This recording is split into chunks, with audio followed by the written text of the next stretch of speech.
Assalamualaikum warahmatullahi wabarakatuh. Perkenalkan, nama saya Tiara Khadijah dengan NIM 21531160 dengan prodi Pendidikan Agama Islam. Dosen pengampu Ibu Emil Kholilah dengan matkul Pemikiran Pendidikan Islam Kontemporer. Nah, di sini saya mengambil dari jurnal yaitu Haji Abdullah Malik Khalil Amrullah atau Hamka, dilahirkan di daerah Sungai Betang Meninjau, Sumatera Barat pada hari Ahad tanggal 17 Februari 1908 Masehi atau 13 Muharram 1326 Hijriah dari kalangan famili yang taat beragama. Ayahnya adalah Abdullah Karim Amrullah atau sering disebut dengan Haji Rasul. Hal ini nampak pada pembaruan pendidikan Islam yang ia perkenalkan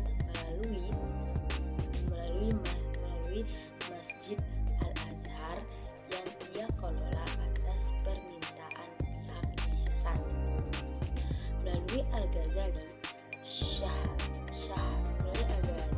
Syahlan dan Abdullah Salim Hamka menjadikan Masjid Al-Azhar bukan hanya sebagai institusi keagamaan, tetapi juga sebagai lembaga sosial atau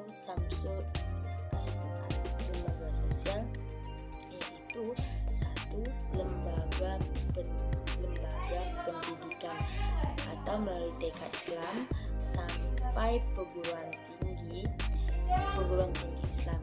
Dua, yaitu Badan Pemuda. Secara berkala badan ini menyelenggarakan kegiatan pesantren kilat, seminar, diskusi, olahraga dan kesenian.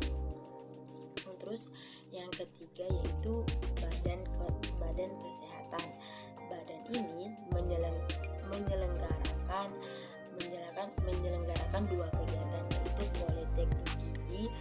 Politeknik Gigi dan Politeknik Umum yang melayani pengobatan untuk para siswa, jamaah masjid maupun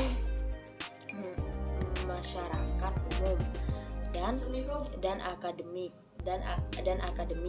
kursus dan bimbingan masyarakat. Di antara kegiatan badan ini adalah mendirikan akademik bahasa Arab, kursus, terus agama Islam, membaca Al-Quran dan manasik haji, dan pendidikan kader mubalik, pendidikan Islam menurut Hamka, yaitu sebelum beranjak pada bahasan pendidikan Islam menurut Hamka, yaitu sebaliknya kita pahami dulu hakikat pendidikan Islam secara umum pendidikan atau secara umum merupakan seperangkat atau alat yang saling bekerja sama dalam sebuah sistem yang telah direncanakan dengan sengaja guna mencapai tujuan pendidikan yang telah ditentukan, serta direncanakan untuk membahas pendidikan Islam menurut Hamka. Maka kita akan membagi pembahasannya sesuai dengan bagian-bagian pendidikan yang telah disebutkan sebelumnya, yaitu tujuan pendidikan kurikulum pendidik, materi pembelajaran dan peserta didik. Yang yaitu tujuan pendidikan. Yang kedua yaitu yang pertama tujuan pendidikan, yang kedua kurikulum, yang ketiga pendidik, kaitannya dengan pendidik. Terus Hamka mengaplikasikan pendidik dalam 3 unsur. Yang utama yaitu yang pertama orang tua, guru dan masyarakat. Yang pertama itu orang tua, karena orang tua merupakan orang yang paling dekat dengan anak. Tempat pertama bagi anak untuk mengenal hal-hal di sekelilingnya. Nah, yang kedua yaitu guru. Menurut Hamka, didikan di sekolah memiliki hubungan yang sangat erat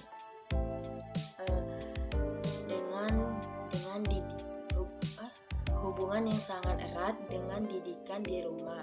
Adapun pendidik yang baik menurut Hamka harus memenuhi syarat sekaligus kewajiban sebagai seorang pendidik, yaitu yang pertama berlaku adil dan objektif pada setiap peserta didiknya. Nah, terus yang kedua memelihara martabatnya dengan akhlak al-karimah. Terus yang ketiga, menyampaikan seluruh ilmu yang dimiliki tanpa adanya yang ditutup-tutupi. Terus hormati keberadaan peserta didik sebagai manusia yang dinamis.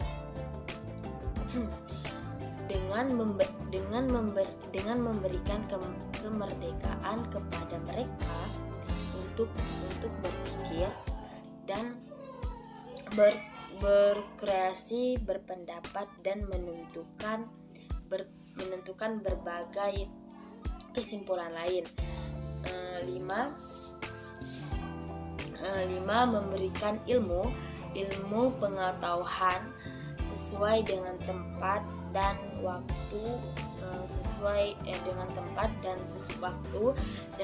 dengan kemampuan intelektual dan perkembangan jiwa mereka. Terus yang keenam yaitu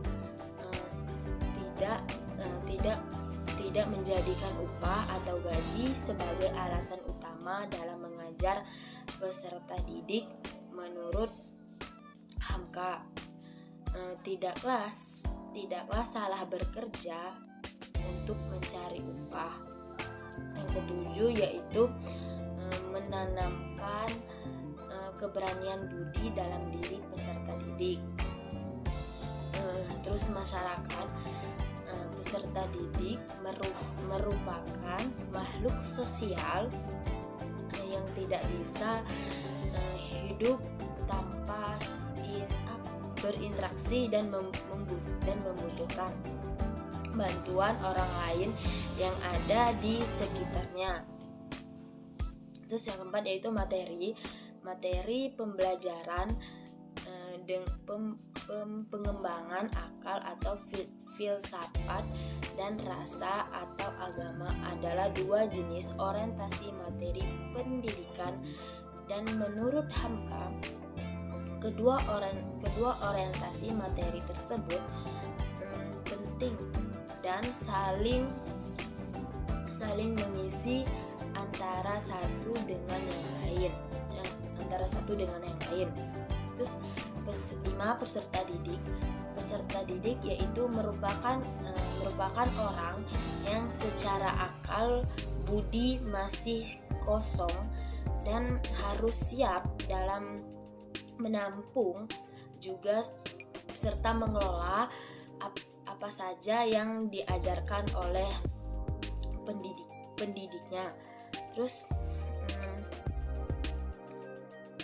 pendidiknya untuk kebaikan hidupnya ke depan sebagai seorang yang berupaya mencari ilmu. pengetahuan, maka peserta didik dituntut untuk dituntut untuk jangan mudah putus asa dan jangan mudah lalai, selalu mawas diri. Yang ketiga, jangan merasa terhalang karena faktor usia, karena pendidik tidak mengenal batas usia. Terus yang keempat, berusaha agar tidak lakukan dan alasan sesuai dengan ilmu yang kita miliki. Yang kelima, yaitu memperindah tulisan agar mudah dibaca. Terus yang keenam, sabar, bisa mengendalikan diri dan meneguhkan hati. Terus yang ke-8, mempererat hubungan dengan guru. Yang ke-9, usuk dan tekun dan rajin dalam belajar. Yang ke-9, berbuat baik kepada orang tua dan abdikan ilmu untuk masalah umat. Terus yang ke-10, jangan menjawab sesuatu yang tidak bermanfaat. Yang ke-11, menganalisa fenomena alam semesta secara seksama dan bertafakur. Di sini dapat saya simpulkan apa yang saya telah baca di atas, yaitu pemikiran pendidikan Islam Hamka di masa sekarang jika ditinjau lebih lanjut. Pemikiran Hamka dalam pendidikan Islam sebenarnya masih relevan dalam mengampuni untuk diajuan pendidikan pada masa sekarang. Jika direkonstruksi dengan baik, salah satu contoh dalam tujuan pendidikan, yaitu menurut Hamka menilik keadaan masa sekarang yang serba mudah dengan keberadaan teknologi. Mungkin inilah yang saya bisa sampaikan. Bila ada kata yang salah, saya mohon maaf. Pada Allah Subhanahu ampun. Saya iri, wabillahi taufiq.